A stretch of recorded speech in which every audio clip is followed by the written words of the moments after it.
In the 20 years that I've known you, we've been together for 13. I already knew from the start that you are the man that I'm going to marry. You are kind and humble. You always make me smile even with the most simple thing. Habang tumatagal tayo, syempre nagkaroon ng pagsubok. Nasobrahan pa nga sa dami to the point na gusto ko na sumuko. But I believe that God gave us those trials to make us and our relationship stronger. Anything or anyone, if I lay here, if I just lay here, would you lie with me and just forget the world? I've seen you at your worst, and I am proud of how you are able to be a good and humble person despite those challenges. And I'm so proud of you, babe. I am happy that I stayed because it was all worth it. Mahal na mahal kita.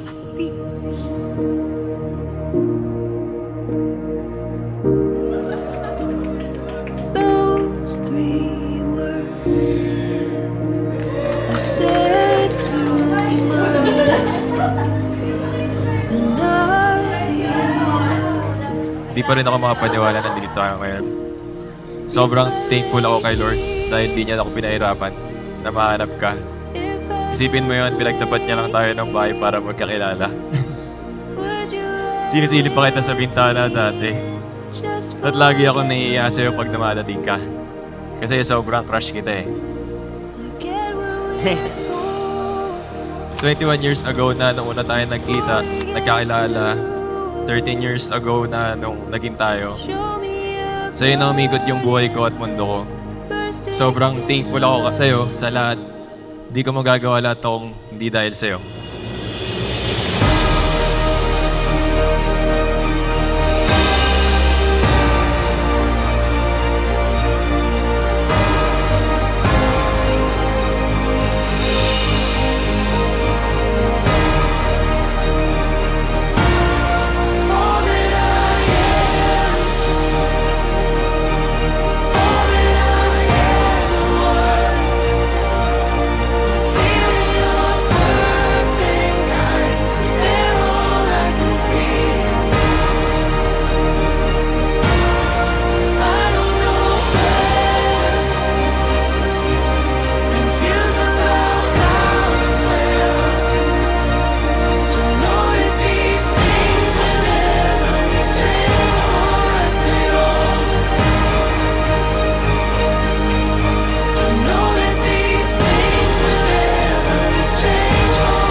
Daddy, thank you sa lahat. Alam ko yung sakripisyo mo para sa amin. Sobrang proud ako sa iyo. I love you. Mahal na mahal kita, anak. Iyak na rin ako. Mami, thank you din sa lahat. Alam ko sobrang pasaway ko. Thank you sa pagpapalaki nyo ng maayos sa aming dalawa ni Jerome. Yun, I love you. Masaya sa ngayong araw na to. Alam ko. Makabuti lang. At alam ko namang responsable. Tsaka ingat lang sa pagmumotor lagi. I could not believe it was happening to me. You were alive. Actually, I have to admit, it's been a long time since I've celebrated a wedding ceremony. But then I cannot turn down the request, of course, of my most beautiful, most beloved niece, Ajay. I've known them for a long time. They have been with me from day one of the birth of Janea. I am amazed at how you grow to love one another. Ikaw yung number 1 blessing sa akin na binigay ni Lord.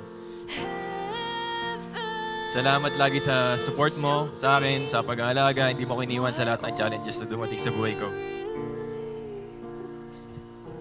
Lagi kang nandyan sa tabi ko. Lagi mo pinapatawa at pinapakilig. Pag magkasama tayo kahit sa mga simpleng bagay lang. At ito, kasal na tayo, babe. Ngayon ang meron na lang ay tayong dalawa. Habang buhay, magsisimula na tayo ng sarili nating pamilya. Empty home be made to a wandering soul. I promise na forever kitang aalagaan, iintindihin, susuportahan. Nandito ako lagi para sa'yo.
Itong mga kamay na to, kahit tumanda na tayo, hindi ko papabayaan at bibitawan.